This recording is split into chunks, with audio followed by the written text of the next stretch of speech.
എല്ലാവർക്കും നമസ്കാരം. ഇതൊരു ക്ഷേത്രത്തിലോട്ടുള്ള യാത്രയുടെ വീഡിയോ ആണ്. നിങ്ങളൊരു വിഷ്ണു ഭക്തനാണെങ്കിൽ തീർച്ചയായും ഈ വീഡിയോ പൂർണ്ണമായി കാണാൻ ശ്രമിക്കണേ. നമ്മളിത് മധ്യ കേരളത്തിൽ തൃശ്ശൂർ ജില്ലയിൽ തലപ്പള്ളി താലൂക്കിൽ തിരുവല്ലോമല സ്ഥിതി ചെയ്യുന്ന ചിരപുരാതനമായ ഒരു ഹൈന്ദവ ക്ഷേത്രത്തിലോട്ടാണ് നമ്മൾ യാത്ര ചെയ്യുന്നത്. നമ്മളിത് തുടങ്ങുന്നത് പാലക്കാട് തോലനൂർ ഭാഗത്ത് നിന്നാണ്. തൃശ്ശൂർ പാലക്കാട് ബോർഡർ ആയതുകൊണ്ട് തന്നെ നമുക്ക് ഏകദേശം 15 കിലോമീറ്റർ ദൂരമാണ് ക്ഷേത്രത്തിലോട്ട് വരുന്നത്. അപ്പോൾ ശ്രീ വില്വാദ്രിനാഥ ക്ഷേത്രം പരമാത്മാവായ മഹാവിഷ്ണുവിൻ്റെ 7ാമത്തെ അവതാരമായ ശ്രീരാമചന്ദ്രനും അനന്തശേഷനാഗത്തിൻ്റെ അവതാരമായ അനുജൻ ലക്ഷ്മണനുമാണ് ക്ഷേത്രത്തിലെ മുഖ്യപ്രതിഷ്ഠകൾ. കേരളത്തിലെ ഏറ്റവും പ്രധാനപ്പെട്ട ശ്രീരാമ ക്ഷേത്രങ്ങളിലെ ഒന്നും ഭാരതത്തിലെ തന്നെ അപൂർവം ലക്ഷ്മണ ക്ഷേത്രങ്ങളിലെ ഒന്നുമാണിത്. തിരുവല്ലോമല ഗ്രാമത്തിൻ്റെ ഹൃദയഭാഗത്ത് സമുദ്രനിരപ്പിൽ നിന്ന് 100 അടി ഉയരത്തിലാണ് ക്ഷേത്രം സ്ഥിതി ചെയ്യുന്നത്. കേരളത്തിലെ 2ാമത്തെ ഏറ്റവും വലിയ നദിയായ ഭാരതപ്പുഴ ക്ഷേത്രത്തിൽ നിന്ന് 3 കിലോമീറ്റർ ദൂരം വടക്കുമാറി ഒഴുകുന്നു. ക്ഷേത്രം ഒരു കുന്നിൻ്റെ മുകളിലായതിനാൽ താഴോട്ട് നോക്കിയാൽ ഭാരതപ്പുഴ ഒഴുകുന്നതും കാണാം. ചുറ്റും നിരവധി കുന്നുകളും മലകളും പാടങ്ങളും കുളങ്ങളും തോടുകളുമുണ്ട്. ഇവ ക്ഷേത്ര പരിസരത്തെ ഭൂപ്രകൃതിക്ക് മാറ്റുകൂട്ടുന്നു. ഇന്നും ഗ്രാമീണ തനിമയ്ക്ക് കാര്യമായ കോട്ടം തട്ടാതെ നിൽക്കുന്ന പ്രദേശമാണ് തിരുവല്ലോമല.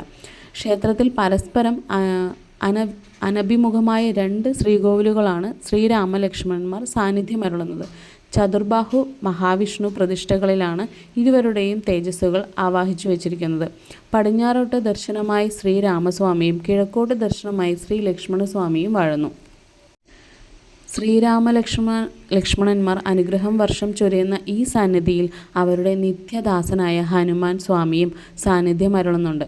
മഹാഗണപതി, ധർമ്മശാസ്താവ്, ശ്രീ മഹാദേവൻ, പാർവതീദേവി, നാഗദൈവങ്ങൾ, ശ്രീ ഗുരുവായൂരപ്പൻ എന്നിവരാണ് ക്ഷേത്രത്തിലെ മറ്റു ഉപദേവതകൾ. ശ്രീരാമലക്ഷ്മണന്മാർക്ക് തുല്യ പ്രാധാന്യമായതിനാൽ 2 പേർക്കും പ്രത്യേകം തന്ത്രിമാരും ശാന്തികാരന്മാരുമുണ്ട്. കുംഭമാസത്തിലെ കറുത്ത പക്ഷത്തിൽ വരുന്ന ഏകാദശിയാണ് ക്ഷേത്രത്തിലെ പ്രധാന ആണ്ടുവിശേഷം. ഇതിനോടനുബന്ധിച്ച് 4 ദിവസം ചുറ്റുവിളക്കും കലാപരിപാടികളും ഉണ്ടാകാറുണ്ട്. ഇതുകൂടാതെ കന്നിമാസത്തിലെ 38 ആദ്യത്തെ വ്യാഴാഴ്ച വരുന്ന നിറമാലയും അതിവിശേഷമാണ്. 2026 ഫെബ്രുവരി 3 തുടങ്ങി ഫെബ്രുവരി 13 വരെയാണ് ഏകാദശി ആഘോഷം ഈ വർഷം നടക്കുന്നത്. സ്ഥലത്തിൻ്റെ ഐതിഹ്യം അല്ലെങ്കിൽ ക്ഷേത്രത്തിൻ്റെ ഐതിഹ്യത്തിൽ വരുന്ന മറ്റൊരു കാര്യം എന്ന് പറയുന്നത് ക്ഷേത്രത്തിൻ്റെ അടിഭാഗം വലിയൊരു ഗുഹയാണെന്ന് വിശ്വസിക്കപ്പെടുന്നു. അവിടെ ഒരു സ്വർണ്ണ വില്വ മരം, അതായത് കൂവളമരം ഉണ്ടെന്നും വിശ്വാസമുണ്ട്. ഇതിൽ വിഗ്രഹത്തിൻ്റെ ഐതിഹ്യം, വിഗ്രഹ പ്രതിഷ്ഠകളെക്കുറിച്ചുള്ള ഐതിഹ്യം വില്വാദ്രി മാഹാത്മ്യം എന്ന കേരള കഥകളിൽ വളരെ വിശാലമായി തന്നെ നൽകിയിട്ടുണ്ട്. ഐതിഹ്യമനുസരിച്ച് ക്ഷേത്രത്തിലെ 2 പ്രധാന പ്രതിഷ്ഠകളും വാസ്തവത്തിൽ മഹാവിഷ്ണുവിൻ്റേതാണ്. എന്നാൽ കാലാന്തരത്തിൽ പടിഞ്ഞാറേ നടയിലെ പ്രതിഷ്ഠയെ ശ്രീരാമനായും കിഴക്കേ നടയിലെ പ്രതിഷ്ഠയെ ലക്ഷ്മണനായും കണ്ടു തുടങ്ങി. അവയ്ക്കു പിന്നിലുള്ള ചില കഥകളുണ്ട്. അതെല്ലാം തന്നെ വിശാലമായി അല്ലെങ്കിൽ വിശദമായി തന്നെ വില്വാദ്രി മാഹാത്മ്യത്തിൽ നൽകിയിട്ടുണ്ട്. ക്ഷേത്രത്തിൻ്റെ പരിസരത്തായിട്ട് പുനർജനി ഗുഹ എന്ന് പറയുന്നത് സ്ഥിതി ചെയ്യുന്നുണ്ട്. ക്ഷേത്രത്തിൽ നിന്ന് ഉദ്ദേശം 2 കിലോമീറ്റർ തെക്ക് കിഴക്കു മാറി ഭൂതൻമലയിൽ സ്ഥിതി ചെയ്യുന്ന പ്രകൃതിദത്തമായ ഒരു ഗുഹയാണ് പുനർജനി ഗുഹ. 150 മീറ്റർ നീളം വരുന്ന ഈ ഗുഹ താണ്ടിക്കടക്കാൻ വളരെ സമയമെടുക്കും. തിരുവല്ലോമലയിലെ പ്രധാന ആകർഷണങ്ങളിൽ ഒന്നാണ് ഇതെങ്കിലും വൃശ്ചിക മാസത്തിലെ ഗുരുവായൂർ ഏകാദശി ദിവസം മാത്രമേ ഇതിനകത്ത് പ്രവേശനമുള്ളൂ. എന്നാൽ മറ്റു ദിവസങ്ങളിൽ ഗുഹയ്ക്ക് അടുത്ത് പോകുകയും ചിത്രങ്ങൾ എടുക്കുകയും ചെയ്യാം. ഐതിഹ്യപ്രകാരം ദേവശില്പിയായ വിശ്വകർമാവ് പരശുരാമൻ്റെ ആജ്ഞപ്രകാരം നിർമ്മിച്ചതാണ് ഈ ഗുഹ. ഇതിനു പിന്നിലും ഒരു ഐതിഹ്യ കഥയുണ്ടത്രേ. ഗുരുവായൂർ ഏകാദശി നാളിലെ പ്രസിദ്ധമായ നുഴൽ മഹോത്സവത്തിന് കഠിനമായ വ്രതവും കാര്യങ്ങളെല്ലാം എടുത്തിട്ട് മാത്രമാണ് നമുക്ക് അതിനകത്തോട്ട് കടക്കാനെല്ലാം പറ്റുള്ളൂ. 1961 ക്ഷേത്രത്തിൽ ഒരു വൻ അഗ്നിബാധയുണ്ടായി. അതിനുശേഷം ക്ഷേത്രം നവീകരിച്ചപ്പോൾ ഇതുപോലൊരു ഗുഹ പടിഞ്ഞാറേ നടയിലും പ്രത്യക്ഷപ്പെട്ടു. ചിലർ ഇത് നുഴന്നു കടക്കാൻ ശ്രമിച്ചെങ്കിലും അനന്തമായ പടികളും കൂരിരുട്ടും കാരണം ശ്രമങ്ങൾ ഉപേക്ഷിച്ചു. ഇതുവഴിയുള്ള രഹസ്യമാർഗത്തിലൂടെ സഞ്ചരിച്ചാൽ പ്രസിദ്ധമായ തിരുനെല്ലി ക്ഷേത്രത്തിലെത്താം എന്നൊരു വിശ്വാസമുണ്ട്. ഇവിടുത്തെ പ്രസാദത്തിനൊരു പ്രത്യേകതയുണ്ട് കേട്ടോ. ചന്ദനവും പൂവും മാത്രമല്ല, ഇതിനകത്ത് തേങ്ങയും വെല്ലവും കൂടിയുള്ളൊരു കൂട്ടും കൂടി നമുക്ക് പ്രസാദത്തിൽ തരുന്നുണ്ട്. അത് എല്ലാ നടയിലും തരുന്ന പ്രസാദത്തിലും ഉണ്ടാവാറുണ്ട്. കേരളത്തിൽ 1861 ആ കാലഘട്ടത്തിൽ ക്ഷേത്രം നശിപ്പിക്കാനായിട്ട് ഒരു ശ്രമവും നടന്നിട്ടുണ്ടായിരുന്നു. കേരളക്കരയാകെ കിടുകിടാ വിറപ്പിച്ച ടിപ്പു സുൽത്താൻ തൻ്റെ പടയോട്ട കാലത്ത് തിരുവല്ലോമലയിൽ എത്തിയിരുന്നു. അന്ന് അദ്ദേഹം ക്ഷേത്രം തകർത്തു കളയാൻ തൻ്റെ പടയാളികളോട് ആവശ്യപ്പെടുകയും ചെയ്തു. അപ്രകാരം അവർ തകർക്കാൻ തുടങ്ങിയതും എന്നാൽ സ്ഥലം കൊച്ചിയുടേതാണെന്ന് അറിഞ്ഞപ്പോൾ അദ്ദേഹം ക്ഷേത്രം തകർക്കാതെ സ്ഥലം വിട്ടു. കൊച്ചി രാജാവ് ടിപ്പുവിൻ്റെ മിത്രമായിരുന്നു. 1861 ക്ഷേത്രത്തിൽ ഒരു വൻ അഗ്നിബാധയുണ്ടായി. അതിനെ തുടർന്ന് ചില പുതുക്കിപ്പണികളെ നടത്തി. കലശത്തിന് ദിവസവും നിശ്ചയിച്ചു. എന്നാൽ കലശത്തിന് ഏതാനും ദിവസം മുമ്പ് ക്ഷേത്രത്തിൽ വീണ്ടും അഗ്നിബാധയുണ്ടായി. കിഴക്കേ ശ്രീകോവിൽ കത്തി നശിച്ചില്ല. അവിടുത്തെ വിഗ്രഹം പുറത്തെടുത്ത് ക്ഷേത്രകുളത്തിനടുത്ത് കൊണ്ടുപോയി പൂജകൾ നടത്തി. പടിഞ്ഞാറേ ശ്രീകോവിൽ പൂർണ്ണമായും കത്തി നശിച്ചു. സ്വയംഭൂവായതിനാൽ അവിടുത്തെ വിഗ്രഹം എടുക്കാൻ കഴിഞ്ഞില്ല. എന്നാൽ തീയണച്ച് ചെന്ന് നോക്കിയപ്പോൾ വിഗ്രഹത്തിന് യാതൊരു കുഴപ്പവുമില്ല. പിന്നീട് ക്ഷേത്രം പുതുക്കി പണിഞ്ഞു. 1883 പണികൾ പൂർത്തിയാക്കി ക്ഷേത്രം വീണ്ടും ഭക്തജനങ്ങൾക്ക് തുറന്നുകൊടുത്തത്.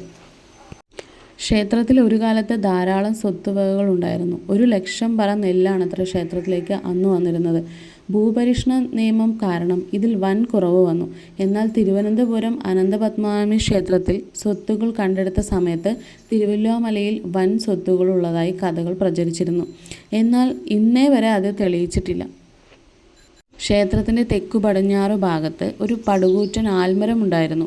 500-ലധികം വർഷം പഴക്കമുള്ള ഈ ആൽമരത്തിൽ എല്ലാ ദേവതകളും വസിച്ചിരുന്നു എന്നായിരുന്നു വിശ്വാസം.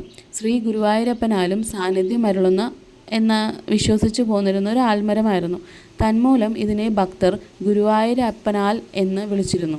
ഈ ആൽമരത്തെ പ്രദക്ഷിണം വയ്ക്കുന്നത് അനന്തപുണ്യദായകമാണെന്ന് ഭക്തർ വിശ്വസിച്ചു പോന്നിരുന്നു. ഈ ആൽമരത്തിൽ ഇടയ്ക്കിടെ ചിലന്തികളെ കാണാൻ കഴിയുമായിരുന്നു. ഇത് ഗുരുവായൂരപ്പനോടൊപ്പം മമ്മിയൂരപ്പനെയും പ്രതിനിധീകരിച്ചു എന്നാണ് വിശ്വസിക്കുന്നത്. ഗുരുവായൂരിലെ ദർശനം പൂർത്തിയാക്കണമെങ്കിൽ സമീപത്തുള്ള മമ്മിയൂർ അമ്പലത്തിൽ പാർവതി സമേതനായി വാഴുന്ന പരമശിവനെ കൂടി കണ്ടു തൊഴേണ്ടതുണ്ടെന്നാണ് വിശ്വാസം. ഈ ആൽമരത്തിൻ്റെ തറയിൽ നിന്ന് തെക്കുപടിഞ്ഞാറ് ഭാഗത്തേക്ക് നോക്കിയാൽ പണ്ടുകാലത്ത് ഗുരുവായൂർ ക്ഷേത്രം ദൂരെ കാണാൻ കഴിയുമായിരുന്നതായി പറയുന്നുണ്ട്. 2015 ജൂൺ 25 കനത്ത കാറ്റിലും മഴയിലും ഇതിൻ്റെ കൊമ്പുകൾ ഒടിഞ്ഞു വീണ് വൻ നാശനഷ്ടമുണ്ടാക്കി. ഒരു കൊമ്പ് ക്ഷേത്രത്തിൻ്റെ തെക്കു പടിഞ്ഞാറേ നടപ്പുരയിലേക്ക് തകർന്നു വീണു. മരം വീണത് നടയടച്ച സമയത്തായതിനാൽ ദുരന്തം ഒഴിവായി. ശ്രീകോവിലുകളിലെയും മരച്ചുവട്ടിലെയും വിഗ്രഹങ്ങളും അത്ഭുതകരമായി രക്ഷപ്പെട്ടു. അങ്ങനെ ഒരു ആൽമരം ഓർമ്മയായി. ഇപ്പോൾ അതിൻ്റെ സ്ഥാനത്ത് ഒരു ആലിൻ്റെ തൈ നട്ടിട്ട് ഇതിൻ്റെ ചുവട്ടിൽ ശ്രീകൃഷ്ണ ഭഗവാന്റെയും ഗരുഡനെയും രൂപങ്ങൾ കാണാം. അതിന്ന് വളരെ വലുതായി തന്നെ അവിടെ സ്ഥിതി ചെയ്യുന്നു. അങ്ങനെ 2 ശ്രീകോവിലുകളെയും ചുറ്റിപ്പറ്റി 4 അമ്പലം പണി തീർത്തിരിക്കുന്നു. ശ്രീകോവിലുകളുടെ എണ്ണം കാരണം സാമാന്യം വിസ്തീർണമുള്ളതാണ് ഇവിടുത്തെ 4 അമ്പലം. ഓടി മേഞ്ഞിട്ടാണ് ഇത് സ്ഥിതി ചെയ്യുന്നത്. 4 അമ്പലത്തിനകത്ത് വടക്കുഭാഗത്ത് ചന്ദന നിർമ്മാണ കേന്ദ്രമുണ്ട്. ഇതിനടുത്തുള്ള വാതിലിലാണ് പണ്ട് സമുദായ യോഗം കൂടിയിരുന്നത്. തെക്കുകിഴക്കു ഭാഗത്ത് തിടപ്പള്ളി സ്ഥിതി ചെയ്യുന്നു. ഇതിന് തൊട്ടടുത്ത് കൂത്തമ്പലം, തെക്കു പടിഞ്ഞാറു ഭാഗത്ത് കിഴക്കേക്കോട്ട് ദർശനമായി ഗണപതി പ്രതിഷ്ഠയുമുണ്ട്. സാമാന്യം പ്രാധാന്യത്തോടെയാണ് ഗണപതി ഭഗവാനെ ഇവിടെ ആരാധിച്ചു വരുന്നത്. 2 ശ്രീകോവിലുകളിലെയും ചുറ്റി പ്രത്യേകം ബലിവട്ടങ്ങളുമുണ്ട്. അപ്പോൾ ഇതുവരെ ഈ ക്ഷേത്രത്തിൽ വരാത്തവരാണെങ്കിൽ തീർച്ചയായും ഈ 2026 ഫെബ്രുവരി 13 ഉള്ളിലോ അല്ലെങ്കിൽ ഈ ദിവസങ്ങളിൽ നിങ്ങൾ വരികയാണെങ്കിൽ തീർച്ചയായും നിങ്ങൾക്ക് ഇവിടുത്തെ ഏറ്റവും വലിയ ആഘോഷത്തിൽ പങ്കുചേരാൻ പറ്റുന്നതായിരിക്കും. അതേപോലെ തന്നെ ശ്രീരാമൻ്റെ മാത്രമല്ല ഗുരുവായൂരപ്പൻ്റെ മഹാവിഷ്ണുവിൻ്റെ പൂർണ്ണമായ അനുഗ്രഹം ചൊരിയുന്ന ഒരു ക്ഷേത്രമാണിത്. അപ്പോൾ എല്ലാവരും ഒരു തവണയെങ്കിലും ഈ ക്ഷേത്രം സന്ദർശിച്ചിരിക്കുന്നത് നല്ലതായിരിക്കും. അത് നല്ലൊരു അനുഭവമായിരിക്കും. അപ്പോൾ ഞങ്ങൾ ഇന്നിവിടെ ഈ ക്ഷേത്രത്തിലോട്ടുള്ള യാത്ര ഇവിടെ അവസാനിപ്പിക്കുകയാണ്.